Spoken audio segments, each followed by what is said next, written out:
मेरे प्यारे देशवासियों, नमस्कार। कोरोना के खिलाफ लड़ाई में जनता कर्फ्यू से लेकर आज तक हम सभी भारतवासियों ने बहुत लंबा सफर तय किया है।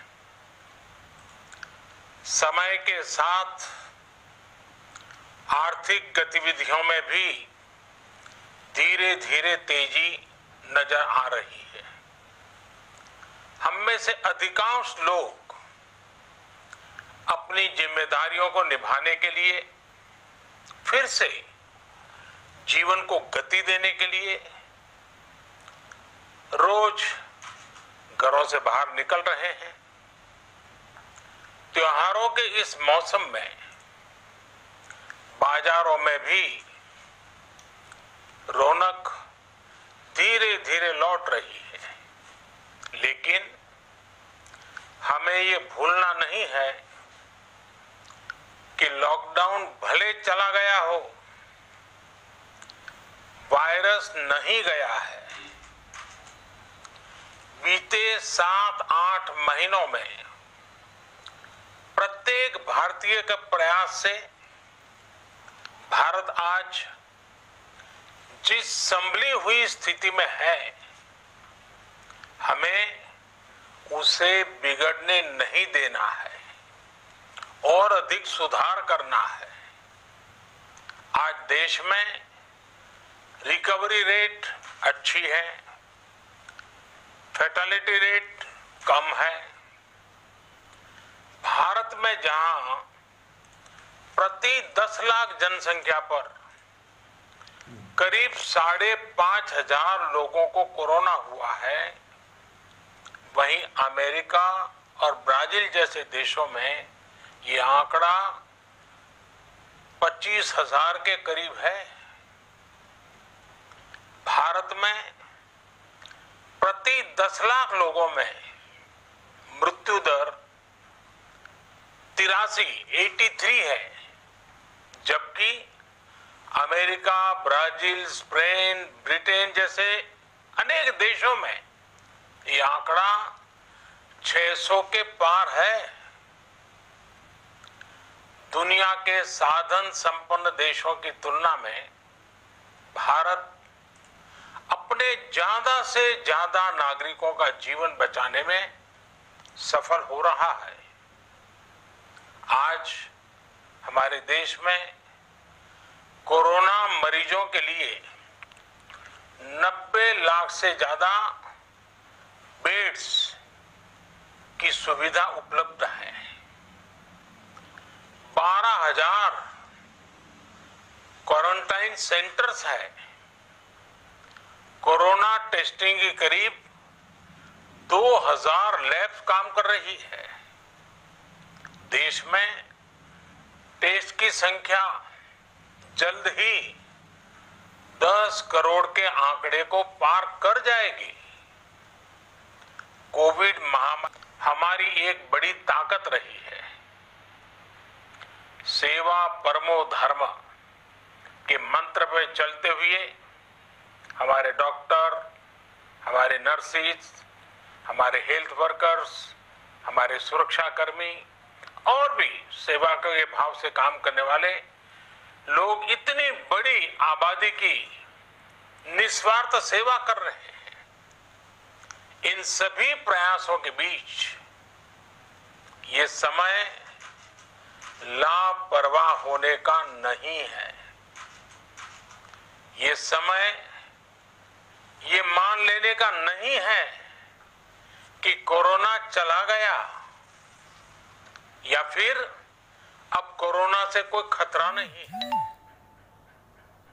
हाल के दिनों में हम सब ने बहुत सी तस्वीरें, वीडियो देखे हैं जिनमें साफ दिखता है कि कई लोगों ने अब सावधानी बरतना या तो बंद कर दिया है या बहुत ढिलाई ले आए हैं।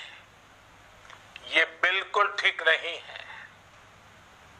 अगर आप लापरवाही बरत रहे हैं, बिना मास्क के बाहर निकल रहे हैं, तो आप अपने आप को, अपने परिवार को,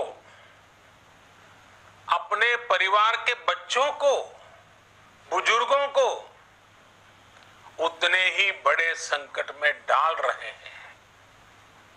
आप ध्यान रखिए, आज अमेरिका हो या फिर यूरोप के दूसरे देश, इन देशों में कोरोना के मामले कम हो रहे थे, लेकिन अचानक से फिर से बढ़ने लगे हैं और चिंताजनक वृद्धि हो रही है। साथियों, संत कबीरदास जी ने कहा है, पक्की खेती देखी के गर्व किया किसान, अजहू जोला बहुत है, घर आवे तब जान। अर्थात कई बार हम पक्की हुई फसल देखकर ही अति आत्मविश्वास से भर जाते हैं कि अब तो काम हो गया, लेकिन जब तक फसल घर न आ जाए तब तक काम पूरा नहीं मानना चाहिए। यही कबीरदास जी कह के गए हैं। यानी जब तक सफलता पूरी न मिल जाए, लापरवाही नहीं करनी चाहिए। साथियों, जब तक इस महामारी की वैक्सीन नहीं आ जाती, हमें कोरोना से अपनी लड़ाई को रत्ती भर भी कमजोर नहीं पड़ने देना है।